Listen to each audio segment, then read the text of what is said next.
ದೇವರನ್ನ ನೀನು ಯಾವ ಥರ ತಗೋತೀಯ? ವ್ರತ ಮಾಡೋದ್ರಿಂದ ತಗೋತೀಯ, ಪೂಜೆ ಮಾಡೋದ್ರಿಂದ ತಗೋತೀಯ, ಧ್ಯಾನ ಮಾಡೋದ್ರಿಂದ ತಗೋತೀಯ, ಯಾವುದ್ರ ಮೂಲಕ? ಈಗ ನಾವು ತಗೋತಿರೋದೇ ನೀವು ಹೇಳಿದಾಗೆ ಅದರೆಲ್ಲರಿಂದನೂ ಇವಾಗ ತಗೋತಿರೋದು ಗುರುಗಳೇ ನಾವು. ನಾನು ಭಕ್ತ, ನಾನು ದೇವ್ರು ನಂಬಿದ್ದೀನಿ, ದೇವ್ರು ನಂಬೇ ಬದುಕ್ತಾ ಇದ್ದೀನಿ, ಮತ್ತೆ ಪ್ರಶ್ನೆಯಿಂದನೇ ಆಗ್ತಾನೆ. ಆದರೂ ಎಲ್ಲ ಸರಿ ಸ್ವಾಮಿ, ನಂದೊಂದು ವ್ಯವಹಾರ ಸರಿ ಹೋಗ್ತಾ ಇಲ್ಲ, ನನ್ನ ಮಗಳವನ್ನ ಮದುವೆ ಆಗ್ತಾ ಇಲ್ಲ.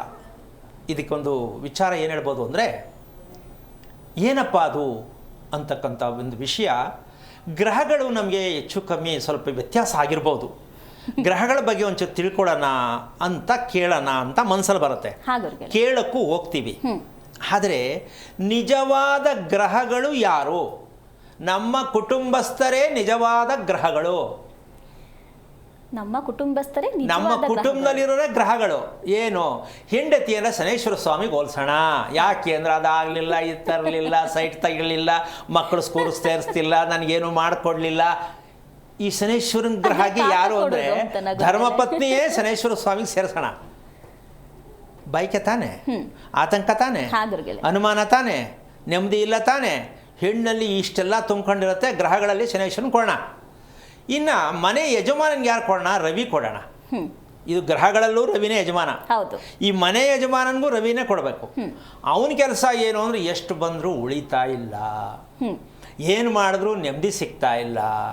ಯಾರ್ದು? ರವಿ. ಇವರಿಬ್ಬರು ಮಧ್ಯೆ ಬರ್ತಾರಲ್ಲ, ಇವರು ಅಷ್ಟಗ್ರಹಗಳು. ಯಾರು? ಮಕ್ಕಳು ಅಷ್ಟಗ್ರಹಗಳು.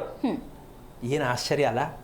ನಿಜಕ್ಕೂ ಆಶ್ಚರ್ಯ ಗುರುಗಳೇ. ಪಂಚಾಂಗ ಗ್ರಹಗಳು ಕೇಳೋದಲ್ರಿ, ಮನೇಲಿರೋ ಗ್ರಹಗಳು ಕಂಡಿಡಿರಿ. ಮಗಳ ಗ್ರಹ ಯಾವುದು, ಮಗನ ಗ್ರಹ ಯಾವುದು, ಅಳಿಯನ ಗ್ರಹ ಯಾವುದು? ಅಳಿಯನ ಗ್ರಹ ಯಾವ್ದು ಗೊತ್ತಾ?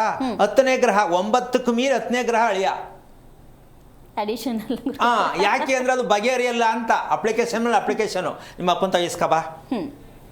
10ನೇ ಗ್ರಹ ಯಾರು? ಮನೆ ಅಳಿಯ. ಅಂದ್ರೆ ಇದು ತಮಾಷೆ ಅಂತ ಅನ್ಕೊಂಡ್ರೂ ಕೂಡ ಕುಟುಂಬದಲ್ಲಿ ಪ್ರತಿನಿತ್ಯ ನಡೀತಕ್ಕಂತಹ ವಿಚಾರ ಮನೆಯಲ್ಲಿರುವಂಥವ್ರು ಗ್ರಹಗಳಾಗಿ ಬಾಧಿಸ್ತಾರ, ಕಾಡಿಸ್ತಾ ಇದ್ದಾರಾ ಇಲ್ವಾ? ಖಂಡಿತ ಗುರುಗಳೇ. ಈಗ ಇಷ್ಟೆಲ್ಲ ಲೋಡನ್ನು ತಗೊಂಡಿರ್ತಕ್ಕಂತಹ ಮನೆ ಯಜಮಾನ ಅವನು ಏನಾಗಬೇಕಾಗತ್ತೆ? ಅವನ ತಲೆ ಹೇಗಿರ್ಬೇಕಾಗತ್ತೆ? ತಂಪಾಗಿರೋ ಅಂದ್ರೆ ಹೆಂಗಿರ್ತಾನ ಅವನು? ಸಾಧ್ಯನೇ ಇಲ್ಲ ಗುರುಗಳೇ.